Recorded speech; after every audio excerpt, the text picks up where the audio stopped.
Good morning, everyone. Welcome to Strip Club. Good morning. My name is Daniela, and I'm filming from San Diego, California at Cozy Quilt Shop. And today I want to show you our latest pattern called Chasing Windmills. Do you like it? Yes.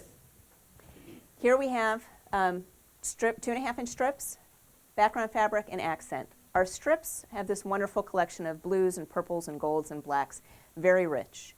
And our accent fabric has a beautiful blue with a little sparkle in it, and we pull that same blue out for border 2, and then we have border 3. So all you need to start with is some 2.5-inch strips, background fabric, and accent fabric. It is made of one simple block. Do you see the block? Yes. Would you like to see the block? Yes. There it is. Do you see how simple it is? I'm going to show you how to put it together. It's very easy. It's just a block made in 4 parts, and we're going to break down each of the parts. Do you see the strips? Strip, strip, and then here we have the accent in the center. The block is really made out of 4. You can kind of name the different components. Here we have the windmill. You see the windmill. We call this the broken square. You can see why it's called the broken square. And then in the corners, while you don't see it in one block, they're the pinwheels. When 4 of those corners come together, it will create the pinwheel effect, which is the secondary design in the quilt. I love secondary designs. I love watching blocks come together and create another element to make a whole quilt look like it's got a lot going on. It's not just squares of the same thing over and over again. So to make this, the pattern will tell you how many of each of the pieces to cut and what size. You will have some background squares and some accent squares. You'll draw a diagonal line on some of your background squares like this. I know you can't see it because it's white on white. In our sample, we have a heavy dark line. You're going to want to make a fine line, a faint line on the back of the fabric. You take this background square, and you're going to place it on your print segment, like so.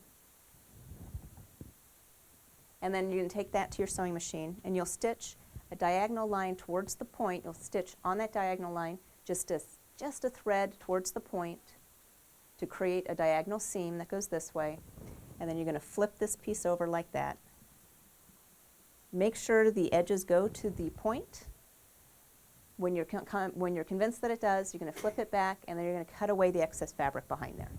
So you're going to cut away this excess fabric. Do you follow all that? Mm-hmm. So you'll get a pieced diagonal piece. And you can see it will be this piece in the block. You follow? Right. So when you cut out the pieces, you'll keep them very organized so that when you sew the background fabric on your print fabric, you will sew 4 of the same pieces together and keep them as a set together because they will go into the same block. We're going to do the exact same technique, only this time we are going to place an accent fabric on the background fabric like this. Same thing, draw a diagonal line, stitch a thread towards the point, flip over the triangle. Now you can probably better see the effect. And there you create a segment with the diagonals. Easy, right? There is a trick to making it even easier. It's a fabulous tool called the It's called the folded corner clipper. We add the fabulous. This is the folded corner clipper. This is a tool by Prairie Sky Quilting, and we absolutely love it here. The way this works, you will use this in place of drawing the diagonal line and in place of cutting away the excess fabric. So in order to do it, actually I'm going to show you on a demo board. So if you don't like drawing all those lines, which, I mean, come on, let's face it, a lot of lines on the back of fabric, you can use this tool instead. This is our teaching demo for the fabulous folded corner clipper. So this is basically the traditional way of doing it. You see that? This is a traditional way, the way that I just told you. Diagonal line that we drew on the back, we place the square on the segment, sew a seam, just a stitch towards the point on that diagonal line, and then flip it over to create that same piece. Same piece I just showed you, right? Only now we're going to take our folded corner clipper ruler. When we place the background onto the print segment, there's no diagonal line. Take the ruler, place it on top of the two pieces together and slice away the edge, leaving a piece that looks like this. See the piece that looks like that? You'll take this as a set to your sewing machine, and with your 1/4-inch guide, you will sew the diagonal seam, the line that is not drawn. It'll just use your 1/4-inch guide up along the trimmed edge. And then you flip it over and you get exactly the same seam, only now you haven't had to draw the lines and your excess fabric is already cut away. Handy tool, right? Okay, so that's a little secret because you came today from me to you. Folded corner clipper by Prairie Sky Quilting. So that's an option if you don't want to draw the lines.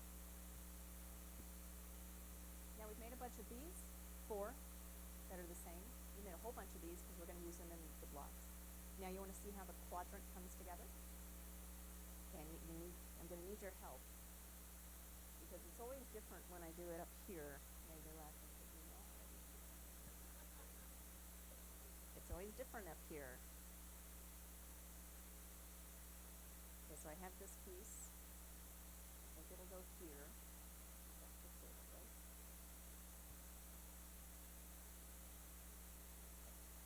And then, the broken square we add.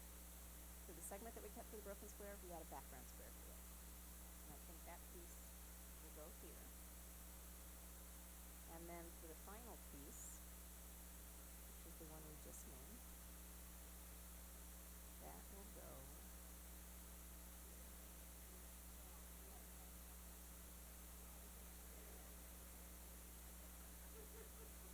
You guys are so helpful.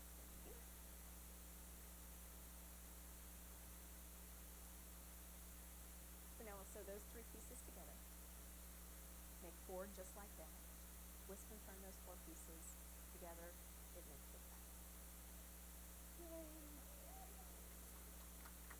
It is just one simple block.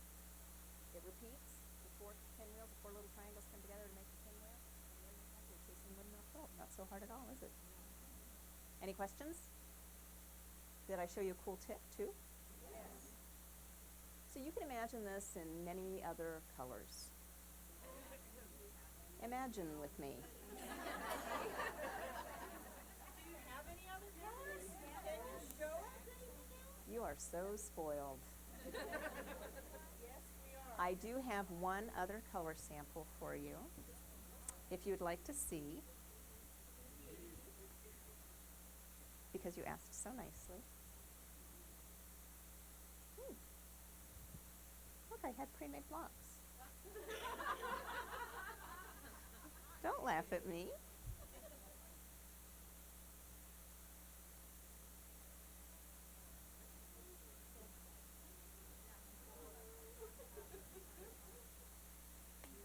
I think so. What do you think? Yeah. Okay, so now we see 2 different blocks, different coloring, same concept. It's interesting how the lights and the darks play, especially in these 2 blocks. I think in this block the windmill pops out a little bit more, and this one it's the broken square that pops out. I love this effect that it is hiding behind the windmill. And then the pinwheels. This was designed by Georgette Dell'Orco, by the way. So this is her design, not mine. That's my mom.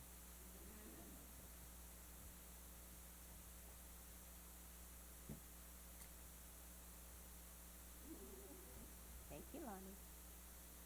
So here's another very different, very beautiful sample.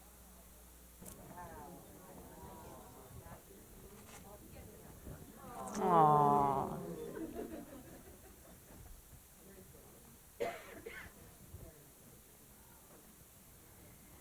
This one is 3x4, so this is the lap quilt. Behind us hanging on the wall is the twin quilt. The twin uses 36 2.5-inch print strips plus the background and accent. This one, the lap, uses 18. So you could actually get 2 laps out of a strip set of 40. So if you buy one bundle of 40 strips, you could get 2 nice laps out of it. The pattern, as most of our strip club patterns, 1, 2, 3, 4, 5, 6 different sizes. So if you want to make it bigger or you want to make it larger, it's all here for you. We almost always have one size that fits beautifully within the 40 strip collection because we know most bundles on the market are 40 strips. In this case, it's the twin that's hanging up on the wall. and that is 36 strips. So you know if you have a bundle of 2.5-inch strips that have 40 different strips in it, or 40 strips, you know you're going to be able to make the twin size quilt. If you like the fabrics, you're going to love it. Yeah, and you can pull out 4 that you may not like as much or may be better in another project. So in this quilt, the accent, again, we pulled the same for border 2 as we have for the accent to make the pinwheels. If you want those to pop, to really shine, pick a more contrasting fabric, something that has a lot more, that grabs your attention a lot more. We like the soft look of this. Very different, huh? Yep. Very good? Yes. Do you have any questions about our chasing windmill pattern? Do you love the name? Yes. And I can picture Don Quixote trying to make it. Well, if there are no questions, that's all I have for you today. Come back next month and we'll do another pattern that uses 2.5-inch strips.